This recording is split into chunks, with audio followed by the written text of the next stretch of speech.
Hi and welcome back. So if you follow the channel for any length of time, you'll know I consider sleep one of the pillars of longevity, along with things such as targeted supplementation, quality sleep, good nutrition, etc. But does the position that you fall asleep in and then the position that you maintain for most of the night actually contribute to a better night's sleep? Well, let's find out. This is a review of a piece I read that was penned by Christian Morrow and Charlotte Phillips and was published in The Conversation. It looked at many scientific studies that researched the best position to adopt for a quality night's sleep, as well as pillow and mattress selection. And there are links in the description below to the studies and the articles I used to put this presentation together.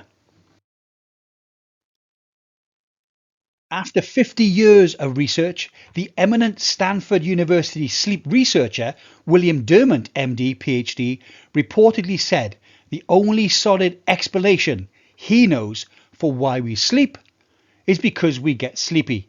Even though sleep may be, as one researcher put it, the only major behavior in search of a function, it clearly does matter for our health and for our well-being. But are we doing it right?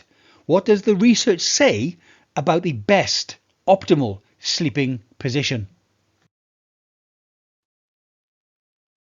Most people prefer to sleep on their side. This is good, as generally those who lay on their backs are more likely to be poor sleepers or have breathing difficulties during the night.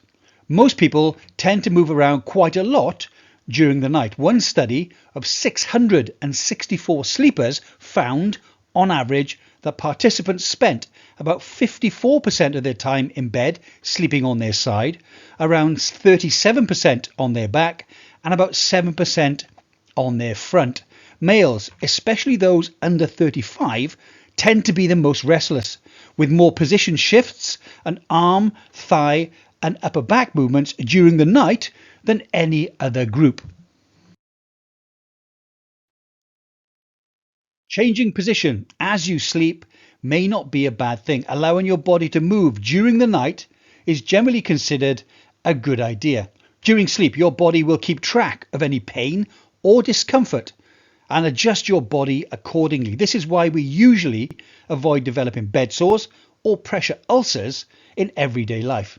If you find you can't move because your partner or child or dog is taking up too much room in the bed, consider switching sides or even getting a larger bed. And I know that's easier said than done. And for those that still use sheets and blankets, don't tuck yourself in too tightly. Give yourself some room to move on either side. When it comes to sleep, being as comfortable as possible is key for a good night's sleep. The truth is, there is no quality research providing clear evidence for an optimal sleep position. Your age, your weight, the sleep environment, your sleep partner or partners, your daily activities, pregnancy, etc. all play a role in which sleep position is going to be best for you. We should all be able to find a position that helps us get a good night's sleep, and one that avoids us waking up in any pain. And fitness trackers, modern fitness trackers, can take the guesswork out of this process. Now, even when you find the position that affords you the best night's sleep, some layouts are going to be better than others. In one study, people who rested in a position where there is a rotation of the spine, such as an unsupported side position, woke up with more pain in the morning. Nonetheless, although some forms of side sleeping may cause a bit of load on the spine, studies have shown that side positions in general are still better than other positions, for example, on your back or sleeping on your front. An aid to your sleeping position is obviously your pillow. So choosing the right pillow is vital if you want to get a good night's sleep. A lack of support for the head and the neck during sleep has been found to severely impact spine alignment and can cause muscle problems such as neck pain, shoulder pain, and even muscle stiffness. Surprisingly, the actual pillow material does not appear to affect the spine. It is in fact the shape and the height of the pillow that really matters. A U-shaped pillow may help you have a longer night's sleep, and a roll-shaped pillow can reduce morning and bedtime discomfort. Unfortunately, to date, science has not given us an answer on what is the optimal mattress. With everyone sleeping differently, this would be hard to compare over the long term and come up with one definitive recommendation. However, there are certainly bad mattresses.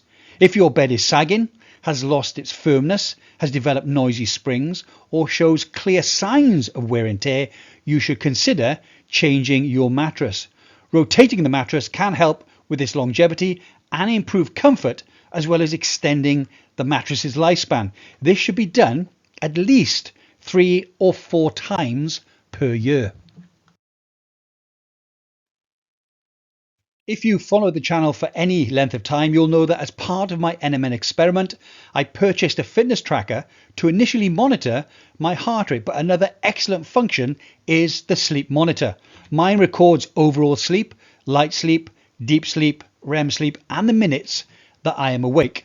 Until I had this technology, I, like many other people, would go to bed at 10, wake up at 5:30 and assume that I had slept soundly for 7.5 hours. How wrong I was. This device will allow you to try different positions, different pillows, different lighting, temperature, etc. And then you'll be able to see what is really making a difference, both positive or negative. It takes out all of the guesswork.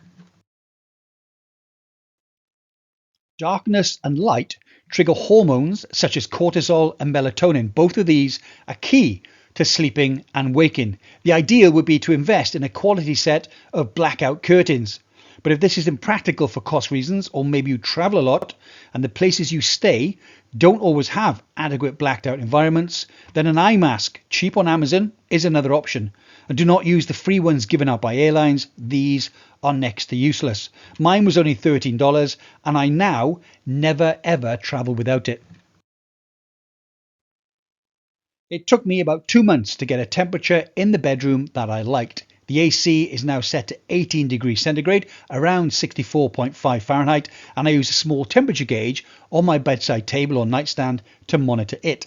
Dr. Matthew Walker states it's a scientific fact that your body and brain need to drop their core temperature by around 1 degree centigrade, 2 to 3 Fahrenheit, to initiate sleep. That's why it's always easier to fall asleep in a room that's too cold and not too hot. Another recommendation by Dr. Matt Walker is to take a warm shower before bed. This ensures that the blood rushes to the extremities and away from your core. Once out of the shower, there is then a massive dissipation of heat out through the extremities and the core temperature plummets. This adds to the cooling effect that everybody needs to fall asleep quickly.